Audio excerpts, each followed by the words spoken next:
नमस्कार स्टूडेंट्स, आज के इस वीडियो में हम लोग करने वाले हैं लेसन 2.1 का इंग्लिश वर्कशॉप। और इसमें जो आपका ये चिट चैट था, यानी कि वार्मिंग अप में जो भी प्रश्न दिए गए थे सभी के उत्तर मैंने आप लोगों को दे दिए हैं। तो आप लोग पिछले वीडियो में मतलब प्लेलिस्ट में जा कर के उस वीडियो को देख सकते हो, ठीक है।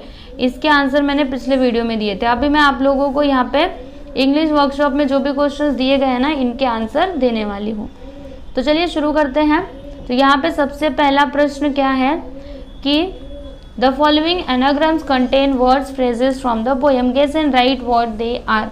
अभी बच्चों ये एनाग्राम्स क्या होते हैं, तो देखो क्या किया जाता है, लेटर्स को इधर उधर लिख करके ना वर्ड्स बनाए जाते हैं, वो हो जाता है एनाग्राम्स, ठीक है।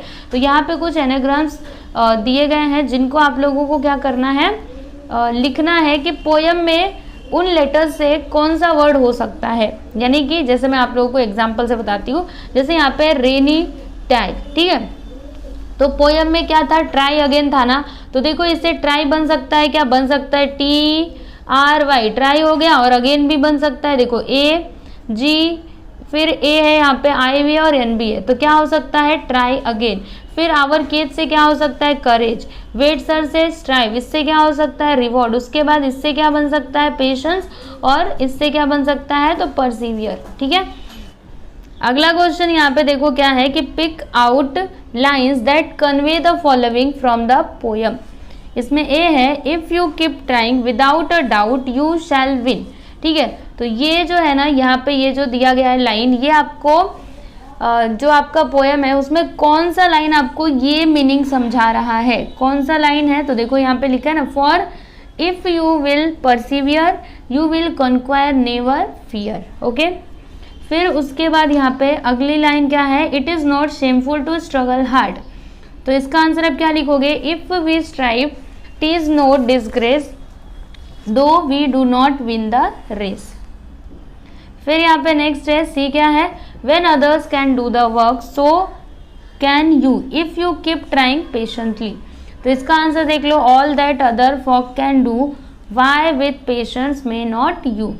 इसका फिर यहाँ पे डी देखो, when you fail in your first attempt make another one. Answer देखो इसका क्या आएगा, if at first you don't succeed try again. Next यहाँ पे क्वेश्चन क्या है कि find from the poem the antonyms, यानी कि अपोजिट वर्ड्स आप लोगों को फाइंड करने हैं। सक्सीड का क्या हो सकता है, फेल।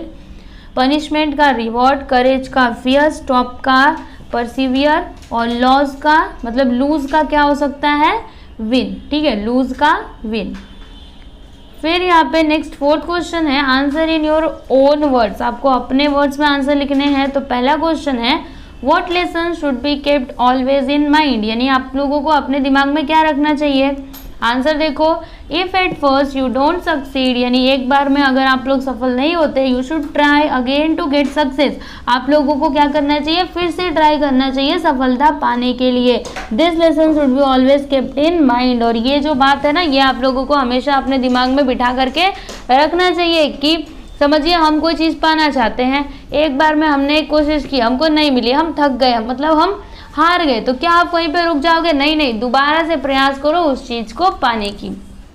यहाँ पे देखिएगा अगला क्वेश्चन क्या है कि what should someone who loses a race do, यानी कि समझिए कोई दौड़ में हार जाता है, कोई एक व्यक्ति है जो दौड़ में हार जाता है, तो उसे क्या करना चाहिए। तो इसका आंसर देख लो, यहाँ पे क्या दिया गया है कि if someone loses a race he और शी, मतलब ही भी लिख सकते हो, शी भी लिख सकते हो। He should not feel ashamed of his or her failure, he has failed to win even though he she has tried hard. In that case he she should try again and again and win the race some day. फिर यहाँ पे C है कि what quality is important when you are struggling for success, यानी जब आप struggle कर रहे हैं किसके लिए, सक्सेस पाने के लिए, तब आपके अंदर मतलब कौन सी क्वालिटी इंपॉर्टेंट है, महत्वपूर्ण है। तो इसका आंसर देखो, patience is important quality when you are struggling for success, है ना। पेशेंस आप लोगों को रखनी ही चाहिए, तभी तो आप सक्सेस हो पाओगे। नहीं तो आपके अंदर पेशेंस ही नहीं रहेगा, तब तो आप एक बार हारोगे तो बोलोगे चलो इसमें तो हम जीत ही नहीं सकते, थक हार करके बैठ जाओगे, ठीक है। इसीलिए आपके अंदर क्या होना चाहिए, पेशेंस होना चाहिए।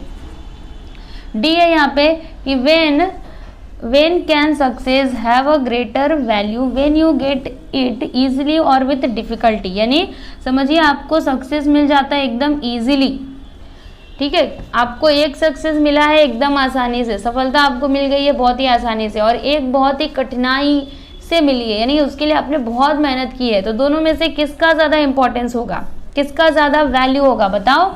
तो कौन से सक्सेस का ज़्यादा वैल्यू होगा, जब हम डिफ़िकल्टी यानी कठिनता पूर्वक बहुत ज़्यादा प्रयास करके उस चीज़ को पाएंगे ना, तब उसका ज़्यादा वैल्यू होगा, ठीक है, समझ में आया ना। तो वही लिखा है मैंने, when you get it with difficulty, यानी जब आप उसको कठिनाई से पाओगे तब।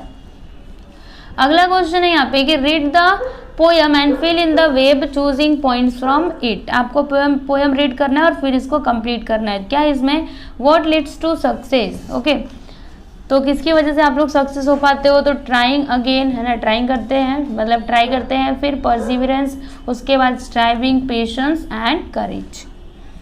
नेक्स्ट है यहाँ पे कि most lines from the poem can serve as truth और अ प्रूव, पिक आउट 3 और 4 सच लाइन्स।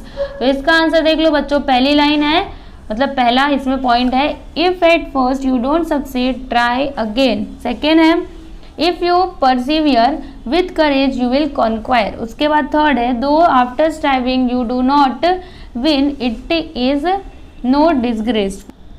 फोर्थ पॉइंट है यहाँ पे कि time will bring you your reward so be patient. फिर यहाँ पे अगला क्वेश्चन है, ये एक प्रोजेक्ट वर्क है जो आप लोगों को खुद से करना है, मैं समझा देती हूँ। देखो क्या करना है, ये जो आपकी टेक्स्ट बुक है ना, इसमें से कोई सही बात, कोई एक सही वाक्य या फिर जो कहावत रहता है ना वो, ठीक है, तो ऐसे करके आप लोगों को पंक्तियाँ लेनी है और फिर उनका पोस्टर तैयार करना है एकदम अच्छे से, और फिर आपको अपने स्कूल में लगाना है, लेकिन अपने टीचर से परमिशन ले करके, समझे ना। तो ये आप लोग खुद से करना, ये आपका क्या है, प्रोजेक्ट वर्क है, ठीक है। तो यहाँ पे हमने ये जो आपका लेसन था 2.1, इसका क्वेश्चन आंसर कंप्लीट कर लिया है मैंने। आप लोगों को वार्मिंग अप में जो क्वेश्चन दिए गए थे उसके भी आंसर दिए, वो तो पिछले वीडियो में दिए थे। फिर इस वीडियो में मैंने आप लोगों को इंग्लिश वर्कशॉप में जो भी प्रश्न दिए गए थे सभी के उत्तर मैंने दे दिए हैं, ठीक है। तो अभी चलो हम लोग नेक्स्ट वीडियो में मिलते हैं, थैंक यू।